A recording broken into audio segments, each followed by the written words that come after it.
Barangay Ginebra, San Miguel na tamimi sa offer ng Rain or Shine Elasto Printers. Ito ngayon mga lods ang ating pag-uusapan sa video nating ito. Ngunit kung nais mong suportahan ang aking munting YouTube channel, humingi po ako ng likes, share and subscribe. Maraming salamat in advance. Ngayon mga lods, ito yung naging post ng inside of the PBA. Ayaw ni Coach Ying Yao dito kay Maverick Hanmisi at mas gusto itong Sir Ralph kapalit dito kay Kelan Chongson. So matatandaan natin na itong si Kelan Chongson ay 7th overall pick ng Rain or Shine Elasto Printers sa katatapos lang na PBA Rookie Draft 49 season.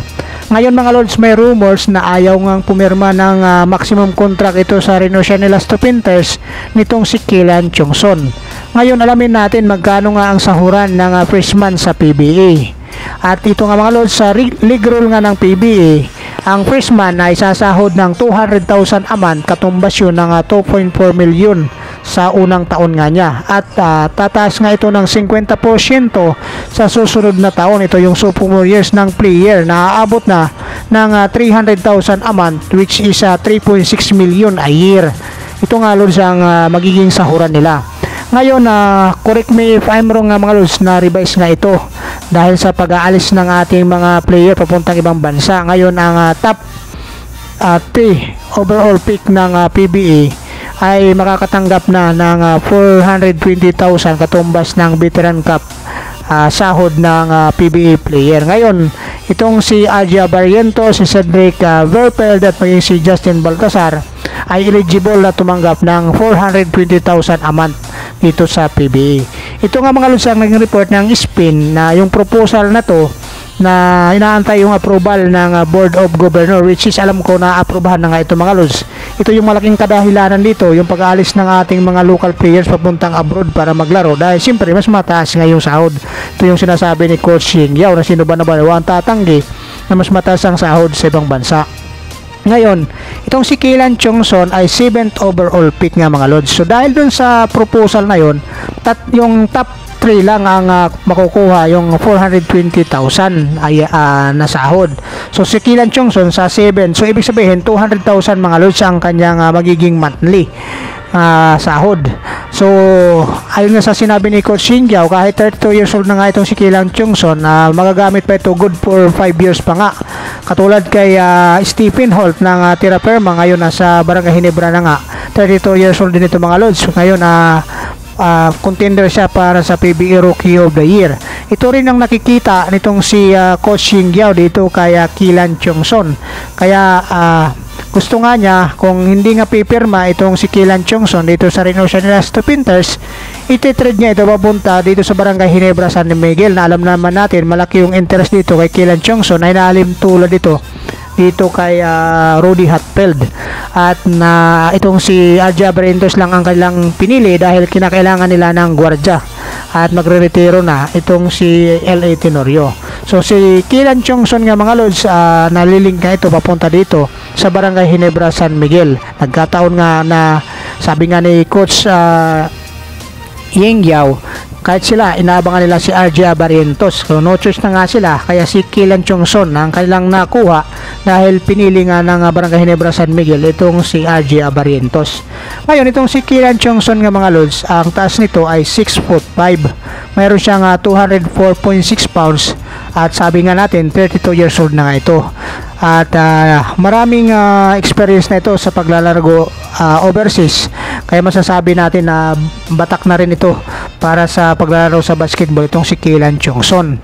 Kaya yung 200,000 na sahod, worth it naman kung tutuusin mga lods dito kay Kelan Chongson. Kaya lang gusto nga niya yung maximum contract ng PBA, ito yung 420,000 base dito sa mga rumors. So anyway, itong si Kelan Chongson nga mga lods ay naglaro ito para sa Chongson Kung Fu, kung saan nag-average ito ng 11.1 points, 7.8 rebounds, 3.2 assist. At naglaro din ito sa Alab Pilipinas, kung saan may average itong 6.9 points, 4.6 rebounds, 2.3 assist. At sa kasalukuyan nga, naging kampiyon din ito si Kelan Chongson dito sa Strong Group Philippines nung tinalo nila itong Taiwan A sa championship. Kaya maraming experience na rin itong si Kelan Chongson at hindi rin manghihinayang na magiging productive pa nga ito, sabi ni Coach Ying Giao, ng mga 5 years pa nga makakatulong sa anumang team na mapupuntahan nito.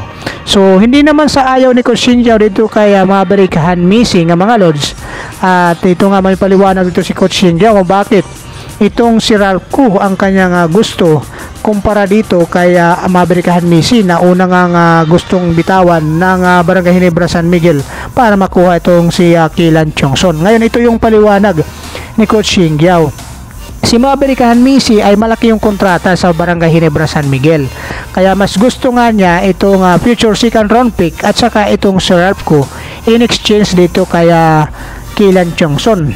So matatandaan natin mga lods na itong si Ralph Koo, ito yung rookie year niya dito sa Barangay Ginebra San Miguel, ay naging productive nga itong si Ralph Koo sa Barangay Ginebra San Miguel.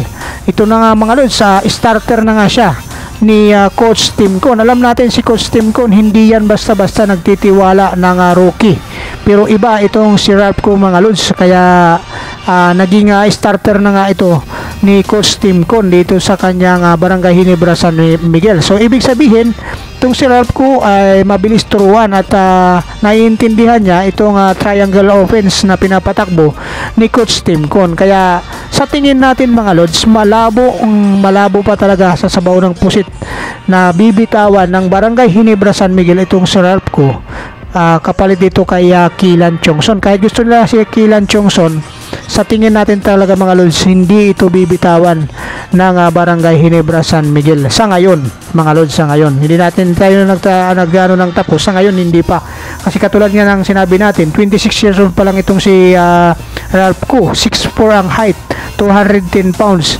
at naging productive nga siya dito sa PBA Philippine Cup nung nakaraang season, kung saan nag-average siya dito ng 8.9 points, 2.9 rebounds, 2.1 assist, meron pa siyang 0.4 steal sa kanyang 23.5 minutes na paglalaro.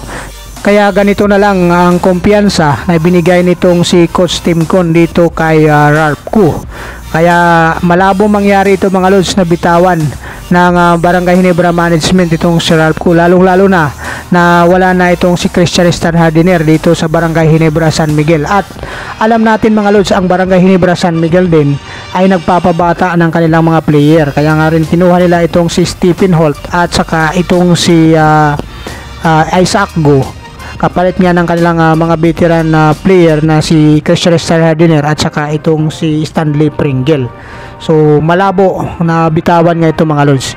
Ngayon kung sakasakali nga mga lods kukunin ng Barangay Ginebra San Miguel o kakagat ang Barangay Ginebra San Miguel sa offer ng Rin Ocean Lastro Painters na makuha si Kilan Chongson at hindi ibibigay itong si Ralph Koo, sino sa tingin nyo dito sa mga player ng Barangay Ginebra San Miguel ang maaaring i-offer para makuha itong si Kilan Chongson? I-comment nyo lang dyan sa baba mga lods, at ating din pag-uusapan yan kung sino ang gusto nyo na ipalit dito kay Kilan Chongson ng Barangay Ginebra San Miguel. So maraming salamat, God bless you all, bye bye.